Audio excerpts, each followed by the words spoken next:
Association is facing in these kinds of issues is the copyright or the information on these artifacts.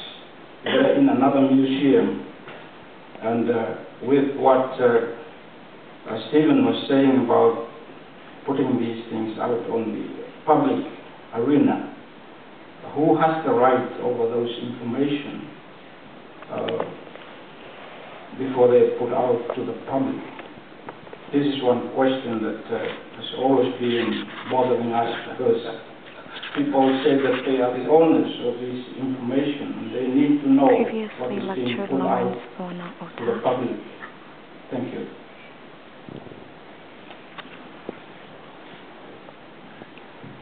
It's very interesting to hear you make this statement. I just wanted one small question to you. We have, of course, been pondering this whole issue of the copyright and making available all the material on the web.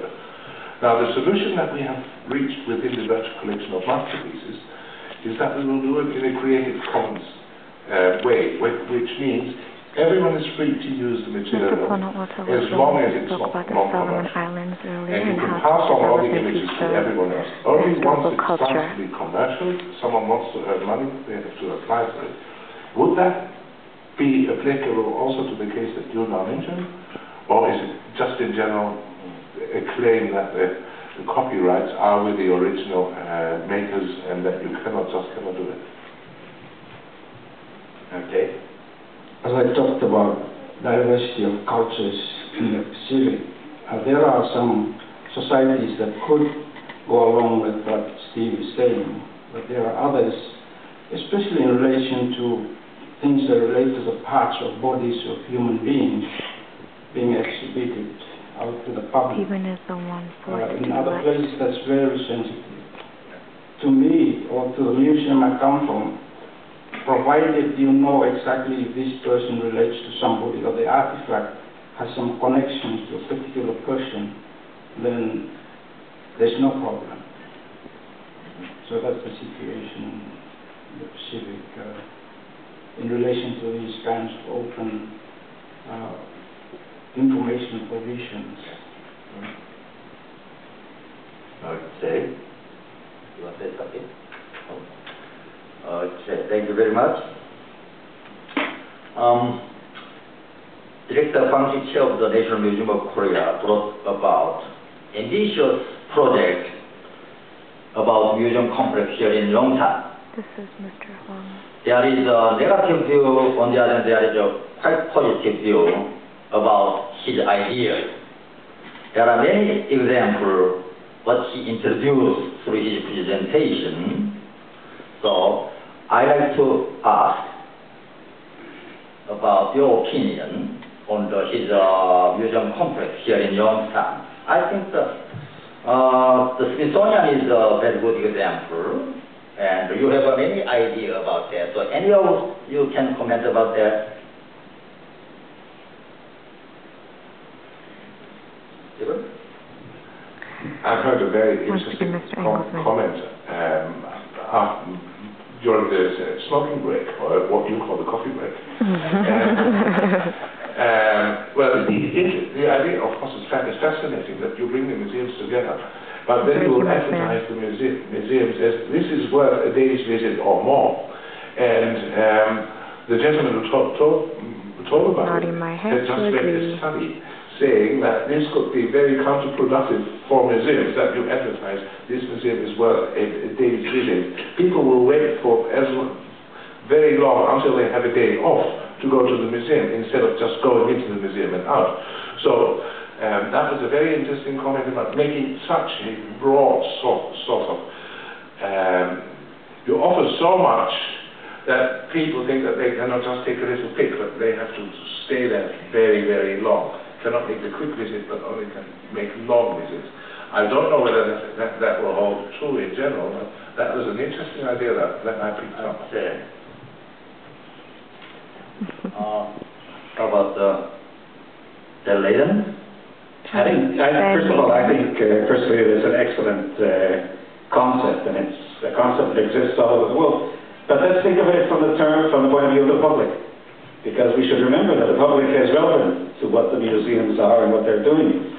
And I would think that this is convenient for the public, and this is good for the public, because it's easy to get here. It's easy to be able to take from a number of museums and not have to run all over the city.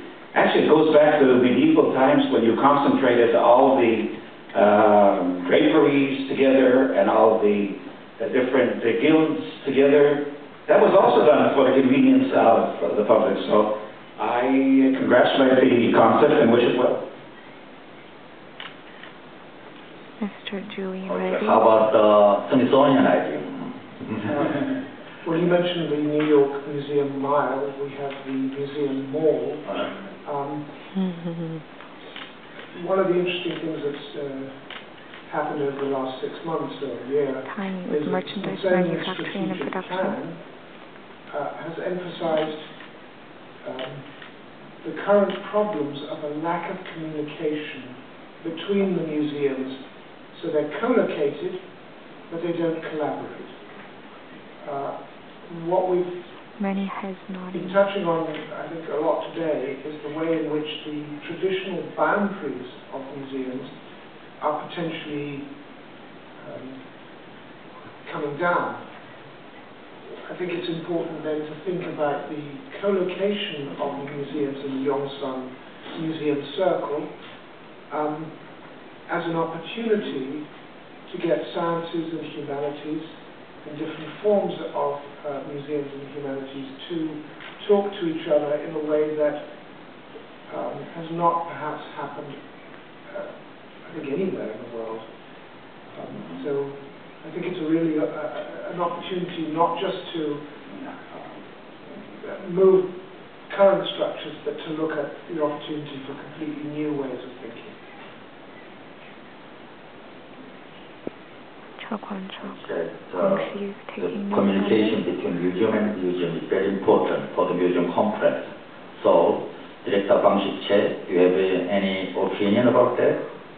Would you like to have some comment? 아까 연맹 회장께서 말씀하셨듯이 저는 지금 경청을 하고 있습니다. 좋은 의견을 듣고 싶습니다. Well, we like to invite other museums to the museum complex, and they were really afraid to join with the complex museum because if we go to the museum complex, then all of the visitors will not come to our museum but go to the national museum, so we will lose all of the visitors. That's some negative view. Yes. So I Mr. think Martin? one of the main reason why there are more and more people going to museums is basically because they come more and more casually to museums. And if I would have to choose my favorite visitor of a museum, I wouldn't be very politically correct. I would say it's not the school groups, not the family groups, but the person I see alone. And when I go around, not only in the museum I work with, but many other museums, I see more and more lonesome person at lunchtime, for example, who instead of having a smoke break or a coffee break or a lunch, are just going into the museum very casually. You know, it's not a big thing. It's not, you don't dress up, you don't take the family around or socialize with friends. You just go to a museum for 2 hours or 1 hour because you feel it's easy for you and you feel comfortable with it. And this new trend, I think, is very exciting. And regroupment of museums